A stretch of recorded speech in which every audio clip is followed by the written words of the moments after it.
Welcome to the first test academy. So তোমাদের জন্য আর একটা ক্লাস নিয়ে চলে এসেছি, নতুন ক্লাস একদম হচ্ছে যে কি আমাদের জিকে টপ 20 কোশ্চেন আছে এখানে। জিকে এসএসসি জিডি পরীক্ষা দিতে যারা যাচ্ছ বা বিভিন্ন অন্যান্য এক্সাম দিতে যাচ্ছ, জিকে তো আর আলাদা কিছুই নেই, সবই তো একই রকম। তো তাদের জন্যও ইম্পর্টেন্ট। সো যারা যারা ভিডিওটি দেখবে তারা অবশ্যই দেখবে যে কোশ্চেনগুলো তোমরা কতটা পাচ্ছ, তোমরা একবার দেখবে। এবং যারা যদি নতুন হয়ে থাকো তাহলে অবশ্যই চ্যানেলটা আমাদের সাবস্ক্রাইব করে নিবে। এবং যারা পুরাতন আছো তারা কিন্তু ক্লাসটা অবশ্যই অবশ্যই বন্ধুর সঙ্গে অনেক শেয়ার করো এবং আসার সঙ্গে সঙ্গে কিন্তু লাইক করে দিবে। আর আজকে ক্লাসটা 20টা কোশ্চেন টপ টপ কোশ্চেন আছে, একদম দারুণ কোশ্চেন। তো 20টা কোশ্চেনের মধ্যে তোমরা কতগুলো কোশ্চেনে আনসার করতে পারছো সেটা কিন্তু কমেন্টের মাধ্যমে অবশ্যই আমাকে জানাবে, ঠিক আছে? মানে 20টা কোশ্চেন আছে, 20 কোশ্চেনের মধ্যে তোমরা কতটা আনসার করতে পারছো সেটা কমেন্টের মাধ্যমে কিন্তু আজকে জানাবে। চলো তাহলে আজকের ক্লাসটা আমরা শুরু করছি। আর কিছু আমি প্রত্যেকটা কোশ্চেনের ফাঁকে আমি একটু করে সময় দেবো, সেই সময়ের মধ্যে কিন্তু তোমরা আনসারটা করবে। কমেন্টও করতে পারলেও খুবই ভালো, না পারলেও তোমরা নিজের মধ্যে করে তোমরা অবশ্যই কিন্তু কি করবে, ও স্কোরটা লাস্টে অবশ্যই জানাবে। চলো তাহলে আজকের প্রথম কোশ্চেনটা কি, ভারত কবে 10 সালা ব্যবস্থা চালু করেন? তাহলে এটা অনেকক্ষণ থেকে আশা করি দেখছো, আনসার করেও দিয়েছো অনেকে। এটাই কিন্তু অ্যান্সার হয়ে যাবে আমাদের, এ অ্যান্সার হয়ে যাবে, যেটা হয়ে যাবে আমাদের 1580 সাল। 1580 সাল এটার অ্যান্সার। যারা যারা পেয়ে গেছো তারা তারা 1 নম্বর পেয়ে গেছো, তারা অবশ্যই কিন্তু মানে একটা কোশ্চেন নিয়ে নিলে।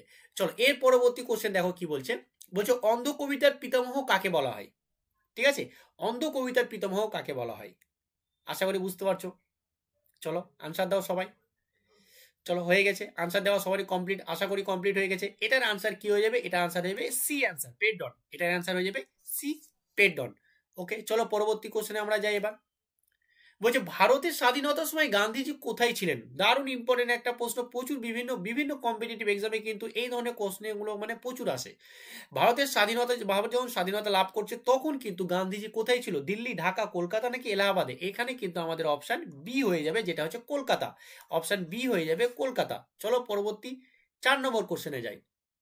বলছে আঙ্কর ভাট নির্মাণ কে করেছিলেন? বা আঙ্কর ভাট নির্মাণ করেছিলেন মানে নির্মাণ কে করেছিলেন, অ্যাকচুয়ালি প্রশ্নটা এটাই।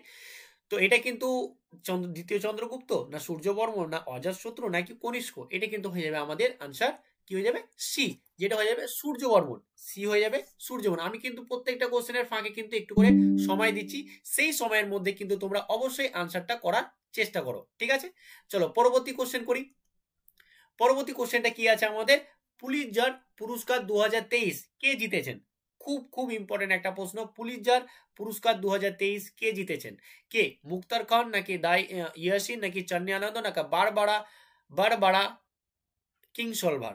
তাই এটা কিন্তু হয়ে যাবে আমাদের ডি অ্যান্সার, যেটা হয়ে গেল ডি, বারবারা, তাই তো, বারবারা। তাহলে এটা কি? D answer. আশা করি বোঝা গেছে। চলো পরবর্তী কোশ্চেন করি আমরা। 6 থেকে অ্যান্সারটা করার চেষ্টা করো। বাংলার প্রথম স্বাধীন সুলতান কে ছিলেন? এটা কি হয়ে যাবে আমাদের? আমাদের হয়ে যাবে অপশন এখানে কিন্তু বি, যেটা হয়ে যাবে ইলিয়াস শাহ। আশা করি বোঝা গেছে কি হয়ে যাবে, ইলিয়াস শাহ কিন্তু এটার আমাদের অ্যান্সার হয়ে যাবে।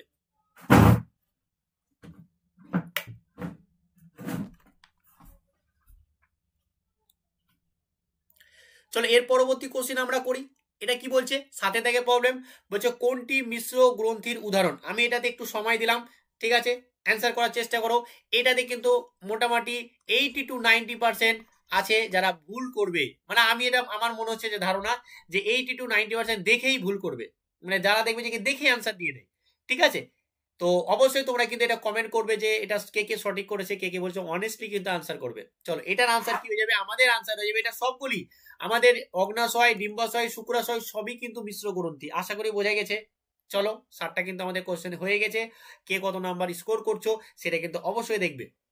চলো পরবর্তী কোশ্চেন কি বলছে, সালোক সংশ্লেষে সক্ষম। আমরা সালোক সংশ্লেষ কি করে আমরা জানি, উদ্ভিদ করে, কিন্তু প্রাণীদের মধ্যেও কিছু কিছু প্রাণী আছে যারা কি সালোক সংশ্লেষ করছে। এখানকার মধ্যে আছে যেটা একটা, যেটা সালোক সংশ্লেষ করতে পারে। তাহলে এইখানে অ্যান্সারটা কি হয়ে যাবে? অপশন এ অ্যামিবা, বি হচ্ছে ক্রাইস্যামিবা, তারপরে হচ্ছে অ্যান্টাবিমা, নাকি প্ল্যানেরিয়া? এখানে অ্যান্সারটা কি হয়ে যাবে আমাদের? অ্যান্সারটা আমাদের হয়ে যাবে বি অ্যান্সার, যেটা হচ্ছে ক্রাইস্যামিবা। আশা করি বোঝা গেছে, এটা হয়ে যাবে বি অ্যান্সার। চলো পরবর্তী কোশ্চেন 9 এর অ্যান্সার। বলছে স্বদেশ বান্ধব সমিতি কে প্রতিষ্ঠা করেছিলেন? আমি কিন্তু অনেক সময় দিচ্ছি তোমাদের ফাঁকে ফাঁকে, তো অবশ্যই সেই সময়ের ফাঁকে কিন্তু অ্যান্সার দেওয়ার চেষ্টা করবে। এটা অশ্বিনী কুমার দত্ত হবে, না সূর্য সেন হয়ে যাবে, নাকি পুলিন দাস, নাকি বারীন্দ্র ঘোষ? এটা কিন্তু স্বদেশ বান্ধব কিন্তু আমাদের কি হয়ে যাবে option A, Ashwini Kumar Dutta, option A answer হয়ে যাবে। চলো পরবর্তী কোশ্চেন করি। বলছে যমুনার উপনদী কোনটি নয়? এখানে এই প্রশ্নটা বুঝবে ভালো করে, নয় বলেছে। এই প্রশ্ন অনেকেই করে না, দিয়ে টিক মেরে চলে আসে, দিয়ে ভাবে যে আমি করে দিয়েছি, দিয়ে বাড়িতে এসে মাথা কপাল চপড়াই যে কি করলাম। এই নয়টা ভাষাটা কিন্তু খুব মারাত্মক ভাষা, খুব মানে মারাত্মক ভাষা। এইখানে কিন্তু এটাকে ভালো করে দেখবে, যমুনার উপনদী কোনটা নয়, এটা হয়ে যাবে আমাদের রামগঙ্গা। রামগঙ্গা কিন্তু যমুনার উপনদী নয়। আশা করে বোঝা গেছে। চলো পরবর্তী কোশ্চেন কি বলছে, খুব ইম্পর্টেন্ট। 1969 সালে কতগুলি ব্যাংক জাতীয়করণ করানো হয়, মানে জাতীয়করণ হয়। 1969 সালে কতগুলি ব্যাংক জাতীয়করণ হয়, এটা কিন্তু মোস্ট এন্ড মোস্ট ইম্পর্টেন্ট। এটা কিন্তু আনসার আশা করি তোমরা পেরে গেছো। এটা আনসার হয়ে যাবে সি, যেটা হয়ে যাবে 14টি ব্যাংক কিন্তু জাতীয়করণ করা হয় 1969 সালে। চলো এরপরে যেটা আসে সেটা আজকের কিন্তু কোশ্চেনের লেভেলটাও কেমন তোমরা কমেন্টের মাধ্যমে জানাবে যে স্যার কেমন, মানে কোশ্চেন গুলো কেমন হয়েছিল। আর এটাও জানাবে যে কি তোমাদের এই কত কে কত করে আজকে স্কোর করতে পারলে। ঠিক আছে, তোমরা যদি মোটামুটি 12-13 করে ফেলো তাহলে ভাবতে হবে তোমাদের জিকে ভালো স্ট্রং আছে। কি বলছে, ভিটামিন B12 এর অন্য নাম কি নামে পরিচিত? ভিটামিন B12 কি নামে পরিচিত? এটা কিন্তু হয়ে যাবে আমাদের কি হয়ে যাবে, আশা করি সবাই অ্যান্সার করতে পেরেছো। এটা কিন্তু আমাদের ডি হয়ে যাবে, যেটা হচ্ছে সায়ানোকোবালিন। সায়ানোকোবালিন কিন্তু ডি এর আমাদের কিন্তু নামে পরিচিত, যেটা হচ্ছে সায়ানোকোবালিন। চলো আমার 13 দাগের কোশ্চেন অনেক কটাই করলাম। বলছে মানুষের দেহের ভারসাম্য রক্ষা করে কে? এখানকার মধ্যে কে? বলছে কানের কোকলিয়া, নাকি মেরুদণ্ড, নাকি মস্তিষ্কের সামনের অংশ, নাকি পিটুইটারি গ্ল্যান্ড। আমাদের কি হয়ে যাবে, আশা করি সবাই পেরে গেছো। এটা কিন্তু হয়ে যাবে আমাদের অ্যান্সার এ, এটা হচ্ছে কানের কোকলিয়া। চলো 14 দাগের কোশ্চেন বলছে রামসার কনভেনশন 1971 কিসের সংরক্ষণ সম্পর্কিত? ভারতীয় স্মারক, নাকি জলাভূমি, জাতীয় উদ্যান ও বনভূমি, নাকি প্রবাল প্রাচীর। আশা করি এটা সবাই পারো। আমাদের এটা অনেক পড়েছি, ওয়েটল্যান্ড এটা কিন্তু খুব ইম্পর্টেন্ট। এবারে কিন্তু প্রচুর এটা এবার তোমরা প্রশ্ন প্রচুর দেখতে পাবে। এটা কিন্তু আমাদের হয়ে যাবে ওয়েটল্যান্ড বা জলাভূমি, এটা বি অ্যান্সার হয়ে যাবে।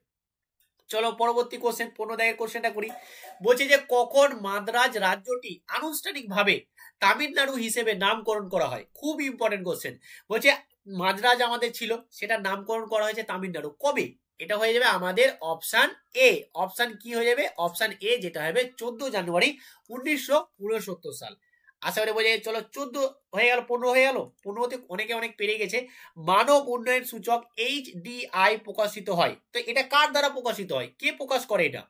বিশ্ব ব্যাংকের সহায়তায়, নাকি UNDP এর সহায়তায়, নাকি IMF দ্বারা, নাকি নীতি আয়োগ দ্বারা? কার সহায়তায়? এটা হয়ে যাবে আমাদের UNDP, যেটা হয়ে যাবে বি অ্যান্সার। UNDP সহায়তায় কিন্তু এটা প্রকাশ করা হয়।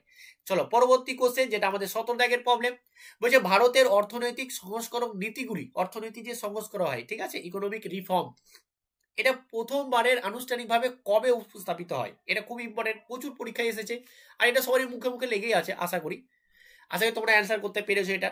চলো এটার অ্যান্সার কি হয়ে যাবে, আমাদের এ অ্যান্সার হয়ে যাবে, যেটা হবে 1991। তাই তো, এটা জানি, আর 1991 একটাই আছে, সো ওটাই হবে।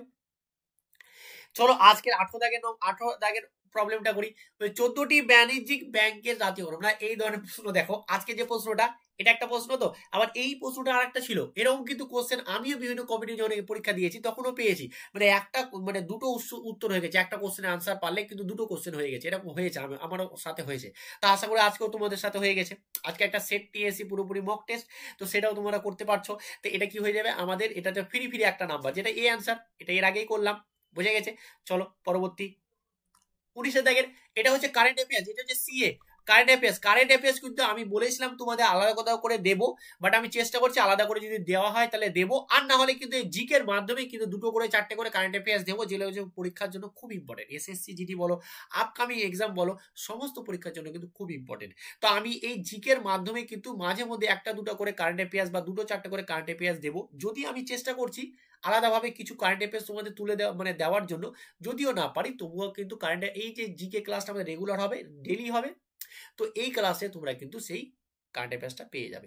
চলো এটা কি হয়ে যাবে, এটা হয়ে যাবে আমাদের গ্রেড বি10, যেটা হচ্ছে আমাদের ডি অ্যান্সার। চলো পরবর্তী কোশ্চেন, আর আজকে লাস্ট কোশ্চেন। বলছে 2011 সালের আদমশুমারি অনুসারে ভারতের সাক্ষরতার হার কত ছিল? এটা টু ইজি কোশ্চেন, বাট প্রত্যেক অনেক কম্পিটিটিভ অনেক এক্সামে কিন্তু এসেছে, তাই আমি আজকে একটা দিয়েছি যে হ্যাঁ, অনেক সময় আমরা সহজ বলে পারি না, ছেড়ে দিই। তো আশা করি এটাও পেরে যাবে। এটা হয়ে গেল আমাদের এ, যেটা হচ্ছে 74.04 বা 04%। তো আজকে তোমরা 20-র মধ্যে কে কত আনসার করতে পারলে, 20-র মধ্যে কে কত পেলে, অবশ্যই কিন্তু কমেন্টের মাধ্যমে, আমার কিন্তু অ্যান্সার চাই যে কমেন্টের মাধ্যমে তোমরা কত পারলে এটা কিন্তু কমেন্ট অবশ্যই করবে। আর আজকের কোশ্চেনগুলো লেভেল কেমন ছিল সেটাও কিন্তু কমেন্টের মাধ্যমে জানাবে। তো আজকে ক্লাসটা এইখানেই। ভালো থেকো, সুস্থ থেকো, আর প্রচুর পড়াশোনা করো। সামনে যে কটা দিন আছে আরেকটুখানি লড়াই করে নাও। চলো, থ্যাংক ইউ।